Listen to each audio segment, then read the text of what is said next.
A história oficial da bandeira do Brasil diz que ela foi projetada pelo filósofo e matemático Raimundo Teixeira Mendes e pelo filósofo Miguel Lemos, com desenho do artista e caricaturista Décio Vilares.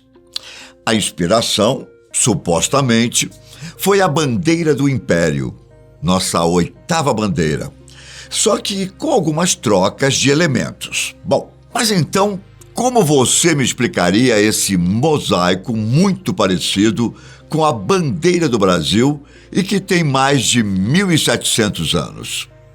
Apesar da história que eu acabei de contar ser a versão oficial, existe uma lenda que diz que há muito tempo, bem antes de os portugueses chegarem ao Brasil, navegadores fenícios passaram por aqui.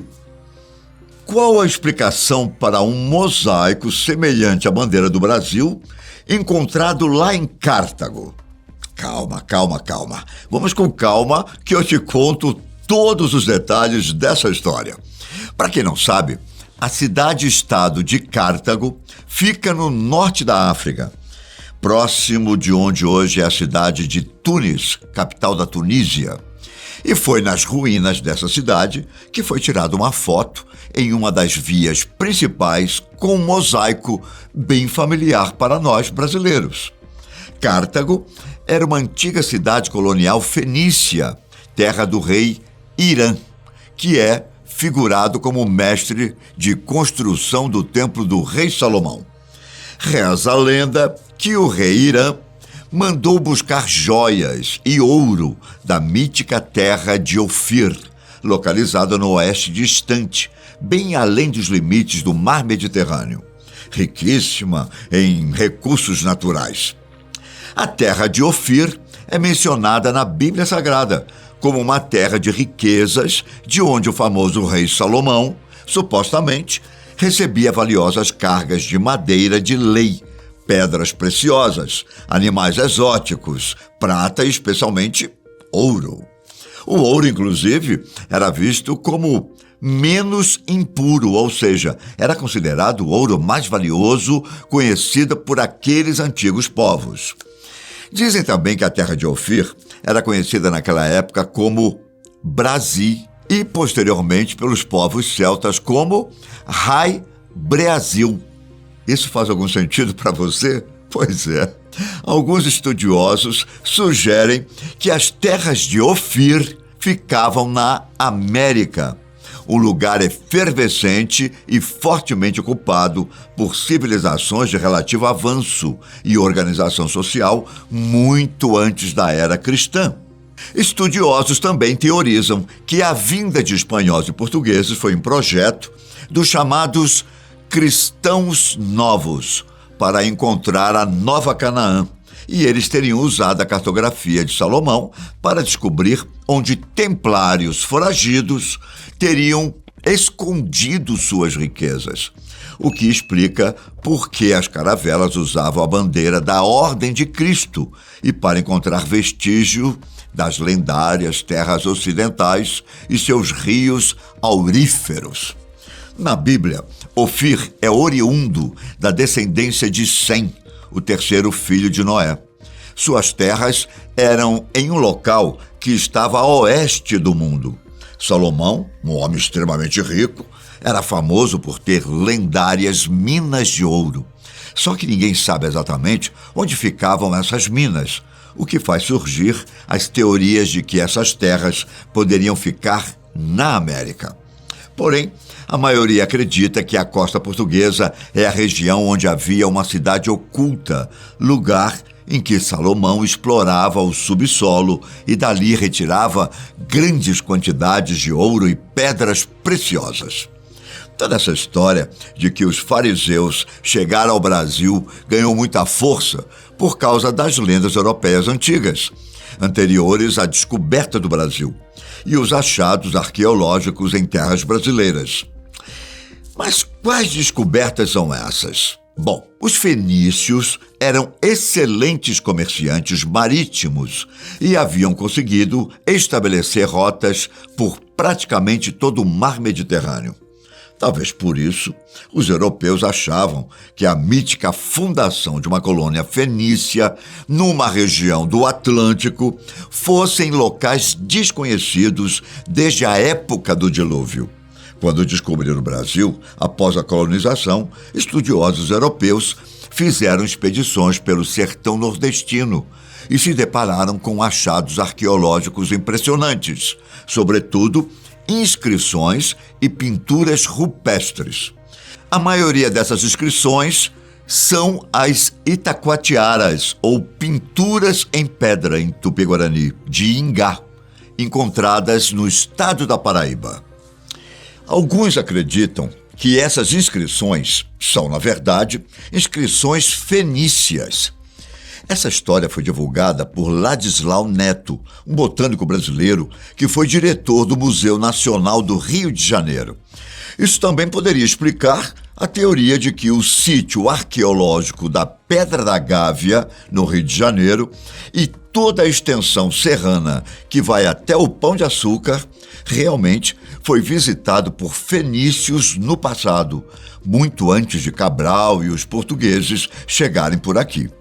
Segundo os teóricos da conspiração, as inscrições fenícias na Pedra da Gávea são as evidências necessárias para provar que a lendária cidade Ofir, do rei Salomão, conhecida por suas riquezas naturais, ficava mesmo no Brasil.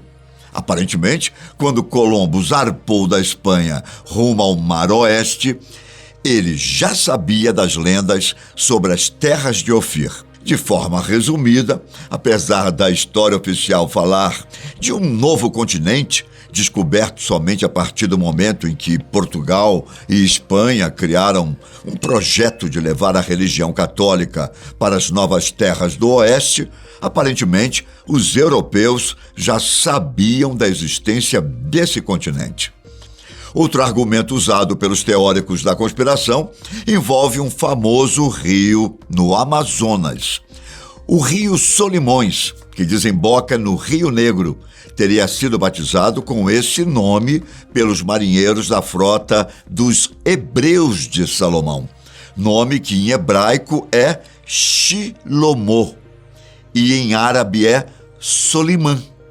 Argumentam também que a própria constituição linguística dos povos nativos da América do Sul tem forte presença da língua hebraica, além do forte elemento no idioma quichua e na língua tupi falada pelos indígenas brasileiros. Toda essa história faz algum sentido para você?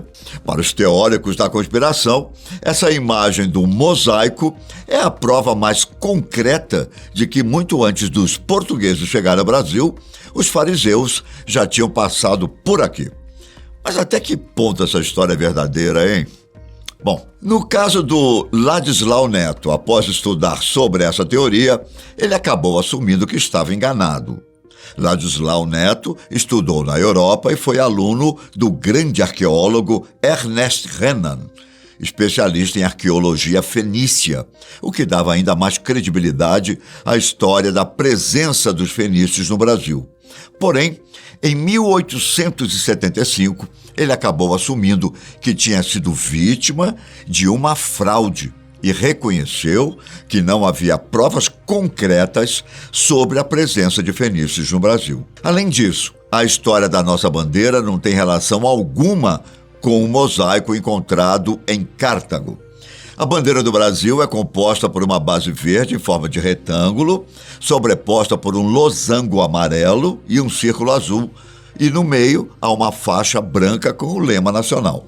O Brasil adotou oficialmente esse projeto para sua bandeira nacional em 19 de novembro de 1889, substituindo a bandeira do Império do Brasil. Contudo, por mais de um século, as cores que representaram o Brasil foram o branco e o vermelho. Por quê?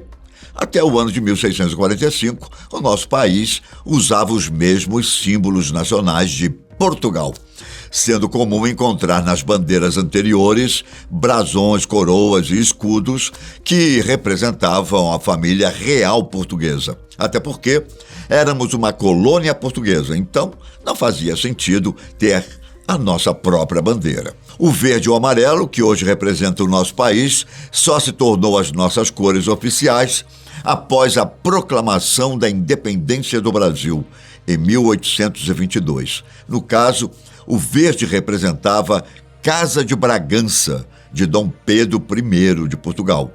E o amarelo representava a Casa de Habsburgo, de Maria Leopoldina, da Áustria.